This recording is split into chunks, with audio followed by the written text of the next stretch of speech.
शिवलोक से गणेश जी और मूसक महाराज गणेश चतुर्थी की तैयारी को देख रहे थे। यह सब देख मूसक महाराज ने कहा, भगवान, आपके जन्मदिन की तैयारी तो जोरों शोरों से चल रही है। क्यों ना हम भी धरती लोक पर भ्रमण करने चलें? बात तो तुम सही कह रहे हो मूसक महाराज। ऐसा कहकर दोनों धरती लोक पर आ गए और गणेश जी एक बालक का रूप धारण कर लिए। उन्होंने देखा सभी लोग गणेश चतुर्थी की तैयारी में जुटे हुए थे। गणेश जी भ्रमण करते हुए अपने भक्तों को देख रहे होते हैं।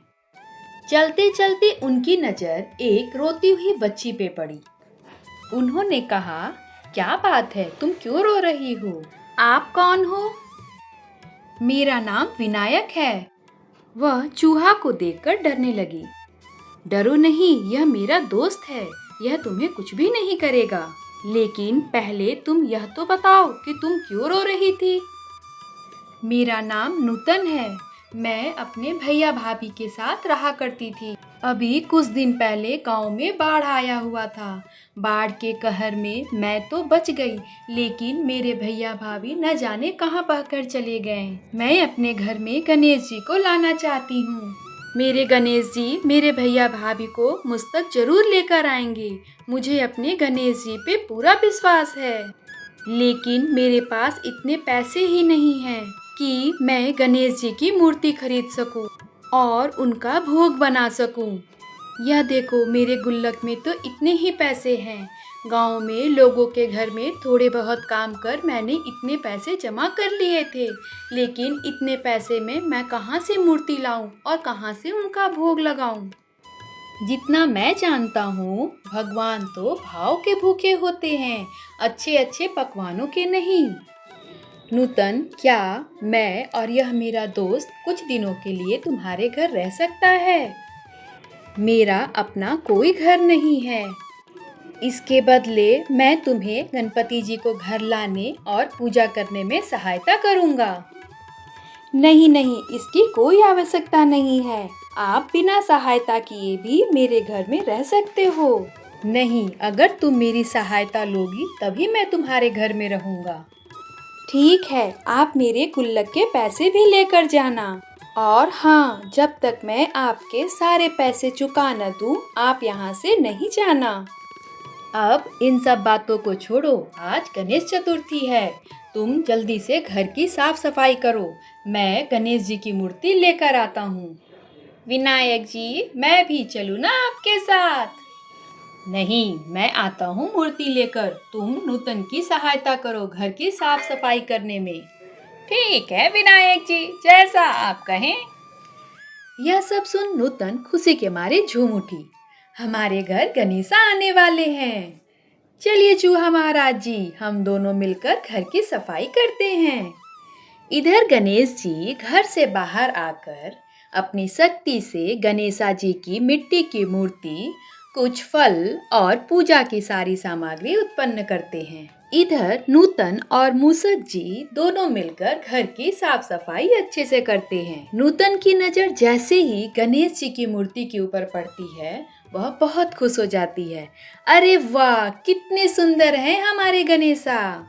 और नूतन खुशी खुशी अपने घर में गणेश जी की मूर्ति की स्थापना करती है। मूर्ति स्थापना के बाद पूरा घर खिलखिला उठा।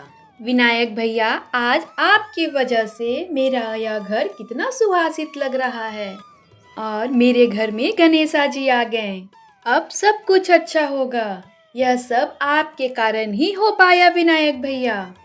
ये लीजिए मोदक का प्रसाद। चूहा महाराज जी, आप भी खाइए मोदक। भगवान गणेश साक्षात बालक के रूप में नूतन के घर में रहने लगे और नूतन के पूजा पाठ के काम में हाथ बटाने लगे। गणेश जी प्रतिदिन अपनी शक्ति से पूजा की सारी सामग्री लेकर आ जाया करते थे। नूतन प्रतिदिन अच्छे से पूजा पाठ करती और गणेश जी के सामने हाथ जोड़ प्रार्थना करती कि मेरे भैया भाभी जल्दी से घर आ जाएं। यह सब देख गणेश जी ने पूछा, नूतन, क्या मांग रही हो गणेश जी से? विनायक भैया, मेरे भैया भाभी ठीक तो होंगे ना? मुझे कभी कभी डर लगने लगता है। नूतन, चिंता ना करो, तुमने घर में गणेश जी को लाया है। गणेश जी जिस घर में जाते हैं उस घर के सारे कष्ट और दुख दूर हो जाते हैं। हाँ, सही कह रहे हो विनायक भैया आप। तभी गणेश जी ने अपनी दिव्य दृष्टि से देखा नूतन के भैया भाभी किसी के घर में बीमार पड़े हुए हैं और उनकी याददाश्त जा चुकी है। इधर गणेश जी की दिव्य दृष्टि जैसे ही नूतन के भैया भाभी पे पड़ी, वह दोनों बिल्कुल स्वस्थ हो गए। विनायक भैया आप क्या सोचने लग गए? नूतन, जल्दी ही तुम्हारे घर तुम्हारे भैया भाभी आएंगे। सच में विनायक भैया? हाँ हाँ, अब जल्दी से मोदक का प्रसाद नहीं दोगी? हाँ हाँ, अभी लाती हूँ। देखते देखते गणेश चतुर्थी के 9 दिन अच्छे से बीत जाते हैं। आज गणेश चतुर्थी का आखिरी दिन था। सभी लोग गणेश जी की मूर्ति को विसर्जित करने के लिए जा रहे होते हैं। विनायक भैया, आज गणेश विसर्जन का दिन है, आप भी घाट पर चलोगे ना? हाँ हाँ, तुम आगे बढ़ो, मैं पीछे से आ रहा हूँ। नूतन मूर्ति लेकर कुछ दूर चली ही थी कि तभी उसकी नजर उसके भैया भाभी पे पड़ी और वह उन्हें देख खुशी के मारे रोने लग गई। आप लोग कहाँ थे? मैं कितनी अकेली हो गई थी आपके बिना। मेरे गणेशा ने मेरी प्रार्थना स्वीकार कर ली, आप लोगों को मेरे पास भेज दिया। यह सब तो भगवान गणेश की ही लीला है बेटा। जय हो गणपति बप्पा।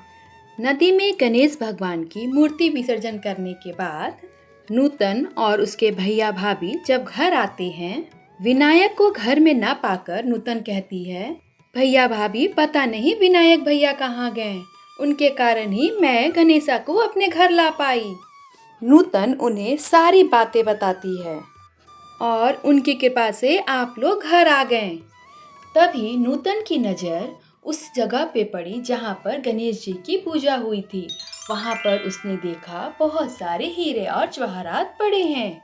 भैया यह देखिए, इतने सारे हीरे जवाहरात। तभी उस हीरे जवाहरात पे गणेश जी की छवि दिखने लगी और उन्होंने कहा, नूतन, आ गए ना तुम्हारे भैया भाभी। 9 दिन तुम्हारे साथ रहकर मुझे बहुत अच्छा लगा, तुम मेरी सबसे सच्ची भक्त हो। अगले साल फिर आऊँगा तुम्हारे घर। इतना कहकर गणेश जी वहाँ से अंतर्ध्यान हो गए। नूतन हाथ जोड़कर रोने लगी। विनायक भैया आप कहाँ हो? इस पर नूतन के भैया ने कहा, नूतन, तुम्हारे विनायक भैया साक्षात गणेश जी थे, जो बालक का रूप धारण कर तुम्हारी सहायता करते रहे। नूतन ने हाथ जोड़ कहा, गणपति बप्पा मोरया, अगले बरस तू जल्दी आ। Please like, share and subscribe. मिलते हैं नेक्स्ट स्टोरी में।